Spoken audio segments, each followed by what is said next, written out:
horrible things when it comes to injuries.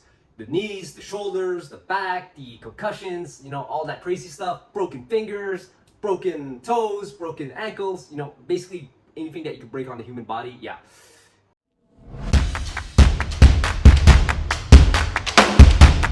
What's up guys, Nguyen, OG Fitness, welcome back to the channel. If you guys are new, this channel is all about fitness, for martial arts, for older guys. And if you're young, not for long. I just love saying that.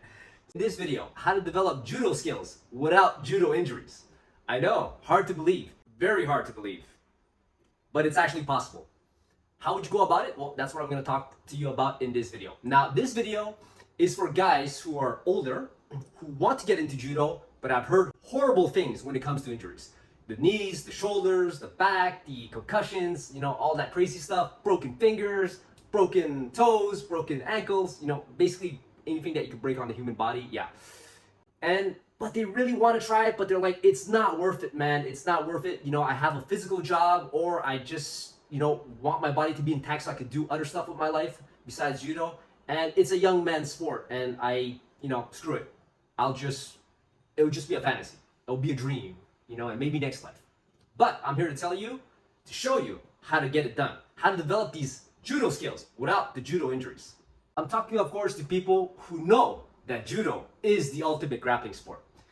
Now, okay, we took away the leg attacks, so that kind of sucks. I agree. But if we had the leg attacks, it would be the ultimate. And even then, it's still pretty darn good. And judo is classic. It's super refined. The culture behind it is the Japanese culture, and those guys are, pretty darn methodical.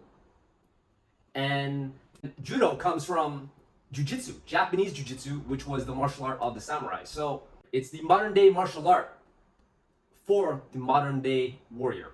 And what is a modern day warrior? Well, somebody who's getting after it in terms of their career, taking care of their families, taking care of their health. So judo, in my opinion, is the best. If you only had one thing that you could do, judo. Let's hear Khabib mirror my thought on why judo is high class. Judo is like different level. If I have chance to take like judo Olympic gold medal or freestyle, of course judo. Wow. Yes, brother. Hey, I'm from Dagestan. I love freestyle wrestling. But judo is different level. No, my father loved judo. No. Okay. Thank you. No, thank you. I'm from Dagestan. Everybody love freestyle wrestling, but judo, you have to. Okay, we talk about Dagestan 3 million, but what about 7 billion people? They love judo. Judo is like different. 176 countries compete in Olympic Games. 176 countries in the world. No, brother. If you talk about this with my father go crazy. Okay, so the benefits of judo for OGs. First thing is you learn how to fall, and it's really important for you as you get older to learn how to fall correctly so you avoid injury, and how to actually get back up. That alone, the benefits of falling and getting back up, actually makes it so that your bones become more solid. It's a form of conditioning. So when I say conditioning, I mean body conditioning. So making your body more resilient, making it tough, making your bones, your tendons, and your ligaments able to take a beating. So you become really robust. And one of the things with people as they get older is that they don't resistance train, they don't move anymore, and they become weaker, their muscles become weaker, therefore, they get smaller really. And then the bones, because they don't work the muscles are attached to the bones become weaker, they fall down, they break themselves, they break something, and after that, they essentially never recover from that. They go into the hospital and, that's it. So, if you learn how to fall without injuring yourself, and you learn how to get back up, the ability to get back up is actually something that a lot of us older people, maybe not me, but most of the old people lose that ability. They fall, they can't get back up. It's like they fall, they break something, they're down. Whereas if you're in judo, if you fall, you're able to get back up. And getting back up is a sign of health and longevity. You develop core strength. And how do you develop core strength in judo? Well, you're throwing guys all of the time, and that requires you to use your core in a big way. So you're gonna have a very solid core. Now, I do recommend supplementary exercises to work the core even more, especially if you want high level resiliency, then you're gonna have to do some extra. And I would recommend it on top of what judo already brings to the table, but I would suggest doing some planks. That's for another video. But if you want to be over the top, super core, then now you want to do more. One of the main exercises is the plank. If you can hold a 5-minute plank on top of all your judo, boy, yeah, you're a scary fella. Also in judo, when you're throwing all shapes and sizes, and on a resisting opponent. So it's a tremendous workout, core workout, a tremendous core workout and stability workout. So core strength and core stability. Balance. My God, you develop an amazing sense of proprioception, of awareness in space, of being able to jump around on one leg. And that's something that you don't get in a lot of sports. And judo, one of my coaches told me, is the art of balance. And when I heard that, man, that's deep. That's very deep. So it's essentially my balance against your balance. How I'm going to stay in balance, I'm going to get your ass off balance, and I'm going to throw your ass to the ground. And this applies to martial arts in general, even in striking, even in Brazilian Jiu-Jitsu. The art of de-balancing, staying stable, your balance being solid, your opponent's balance being, well, not solid, unstable, like that. And this is the art of maximum efficiency, minimum effort, leverage. So it's about balance. Another thing is athleticism. You develop so much athleticism doing judo. Why? Because there's a lot of movement patterns in judo that you have to internalize, that you have to develop, that have to become instinctual for you to become a good judoka. And that makes it so that you're actually more athletic as a result. Of course, the ultimate would be gymnastics, but let's not kid ourselves. We don't want to do gymnastics at this age. At least most of us don't. And so judo is your next best option. Now, you'll notice that kids who start judo young, they actually carry over to a lot of different sports a lot easier. But it could be vice versa as well. Like if you could do a lot of sports when you're young and then you come over to judo, you'll be already athletic. But if you only had to do one main sport and you dibble dabble in all the other useless sports, games, then it's easy peasy, my friend. If you have a judo, you develop your athleticism through judo, all the other sports are gonna be pretty straightforward. Self-defense. If you practice judo, you'll be able to throw 80 to 90% of the population. Now, I don't know about you, but that's pretty awesome. I like the idea of being able to not beat the living crap out of, but being able to throw 80 to 90% of the population. Why do I say 80, 90? Because most people don't train. 80% of the planet don't train, and then maybe 20% do, and then in that 20%, there's a 10% that suck, and if you get to a good level, not that they suck, but they're not that good, they're decent, but if you get to a intermediate / advanced level, you'll be able to throw those guys too. And then the other 10%, well, forget about that. Those guys are world class. They're at the international level, the Olympic level. So you're not throwing those guys. But the good news is you can throw everyone else. And of course, just a little side note for self-defense, I would definitely recommend rounding off your skill set with, at the bare minimum, actually the first thing, boxing. Yeah, that's another video. Okay, now let's get right into how you would go about developing these judo skills without the judo injuries. Well, the first thing you would do is private lessons. You need private lessons with the coach. Now, I'm assuming as an older gentleman, you have the cash.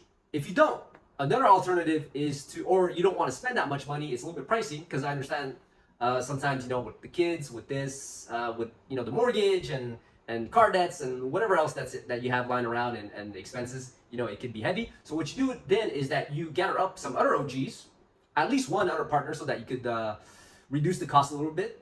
Ideally, the more the better. I think a group of, I would say, you want to be in pairs. So it's either ideally 2, 4, and so on, 6. But a class in itself, like in judo, the way we're taught is that one coach for 10 students. So I wouldn't suggest necessarily having 10 students, but that would be the upper limit of it. But if you get yourself another partner, that's pretty good. Now, ideally, you want a partner who's about the same fitness level as you, the same height, the same weight, more or less. And that would be ideal. But let's get back into it. Now, let's say, for argument's sakes, you're able to afford this. No problem. Money isn't a big deal. You're nice and comfy in regards to that. So you get privates with your coach. And the benefit of having privates is that your coach, his attention will be all on you. So he will teach you what you need to learn. He will teach you how to break fall. He will teach you how to get back up. He will teach you how to grip. He will teach you uchikomi, and so on and so on. And so many little things that you have to pick up in bits and pieces over time and figure out on your own over time, because he doesn't have time to teach you in the class. He has to take care of everyone. And so privates, you're gonna shortcut your learning curve, and he's gonna keep you safe because he's not gonna smash you for no reason. Like, he's not there to beat you up, he's there to teach you. Now, in regards to break falling, it's one of the skills that you have to master. And it sounds like it's gonna take a lot of time when I say you have to master this, but not really. If you focus on break falling quite a bit, and you have your coach there checking you, making sure you're doing it right, you're gonna master it pretty fast. And what's the litmus test of if you've mastered break falling? You have to be able to take a fall at high speed and get up unscathed. So let me repeat that again. You have to be able to take a fall at high speed, take a throw at high speed, fall down, and get back up and be completely unscathed. Then you've mastered break falling, then you can move on. Then you work on your uchikomi. So with your coach, you will have perfect technique. You will know exactly what needs to be done. He'll correct you in real time, and you'll practice it a ton, and you'll already be a lot better than somebody who does a few classes a week, but he's not getting the attention he might need. As an adult, you never get the attention you need anyway. As a kid, you just gotta pick it up. You have time. It doesn't really matter. You're playing games, you know. But as adults, we need clear instructions, and of course, we have our limitations. So the coach has to be able to look at us and adapt the teachings so that we get to the results faster. Next thing, nagekomi. Now you get to throw your coach. And then of course he's gonna throw you, but you get to throw your coach. And I would suggest throwing both sides. Maybe you start off with one, but you want to start doing throws on the other side as well, maybe at the end of the class, so that you could balance out the musculature. So you don't become, well, off balance, because that's going to cause issues with your posture later on and back issues and whatnot. So learn to throw both sides. Express that to your coach, but you will learn to throw. You'll get a lot of reps and sets in, and that's a good thing. Kumikata, you will learn how to grip. Really important to know how to grip, and that gives you a huge advantage over, well, let's say guys who don't know how to grip. So other sports, very similar sports, BJJ comes from judo. Most of the time, BJJ guys don't know how to grip. And if you have a judo background and you train in judo, you know how to grip. So a lot of the times, gripping alone will put you at such an advantage that, yeah, you could, I wouldn't say dominate, but you could get a big head start over your opponent in BJJ.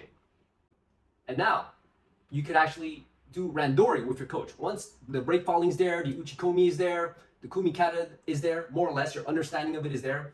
You know what to do. Now you just need to practice.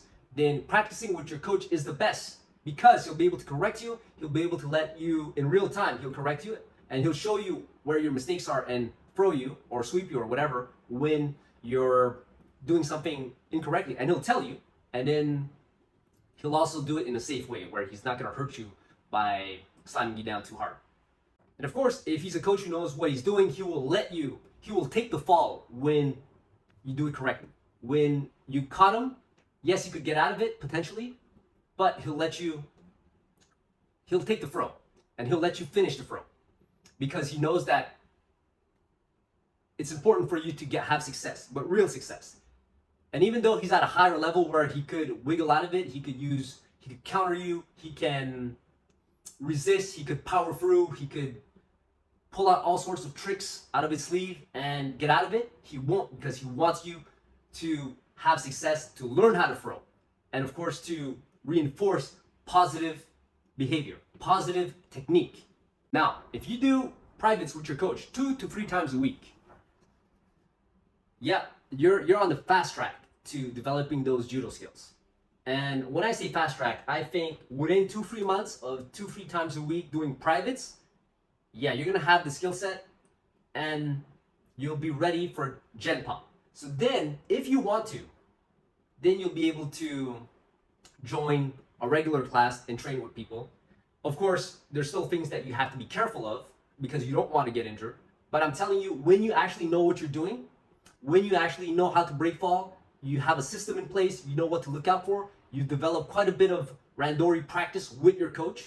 Play randori, so it's not, you're not trying to smash each other, but that's what randori is. It's to develop technique. But the problem is when you're a beginner and then you fight guys who are maybe not advanced enough, beginners, intermediate, they're really trying to throw you hard and you don't learn anything and you can get hurt. That's why when you get to a certain level, your fundamentals are there and you've been fighting a lot with play randori with your coach, you're gonna get a very good sense of how to take care of yourself, and you'll be a lot safer, a lot more well equipped for playing around in Gen Pop. And of course, watch my other videos on how to stay safe and the mindset that you have to have when you do these things, when you go into judo as an older person, how to train effectively, how to keep yourself safe, the intensity that you have to vary, you can't be intense all the time, how to choose your partners and so on. But then judo will be so enjoyable at that point. So it's not forever, guys. It's only maybe for 2-3 months. So you spend a little bit of money up front, but damn it, it's so worth the money. And it's not that expensive when you think about it to develop judo skills without judo injuries. And of course, now when you get into Gen Pop, like, there'll always be risks in contact sports, but with deep understanding and strong fundamentals of the basics, and of course, listening to my videos and asking questions, and me coaching you guys here through YouTube and explaining to you guys what you have to be careful about, what the mindset you have to have, and all the stuff that I mentioned, you're in good hands. You'll be good. You'll be good. And if ever you don't ever want to, join Gen Pop, because Gen Pop is a lot of young guys usually going at it hard, and then hey, you can just get a whole bunch of other old guys together and train together and take it slow, practice, be safe, use the crash mat a lot, and so on, and you'll be good. You'll have this beautiful skills of judo without the injuries, and you'll be able to throw, like I said, pretty much most of the planet. That's it for this video, guys. If you guys enjoyed that, please share and watch some other of my videos. Ask me questions. I want to coach you guys through YouTube as much as possible, so I'm pumping these videos out as fast as I can, editing them, making it good, making it more presentable, a little bit more entertaining too, because yeah, I realize that presentation matters to grow a channel. Anyways, that's it for this one, guys. I love you very much. Peace.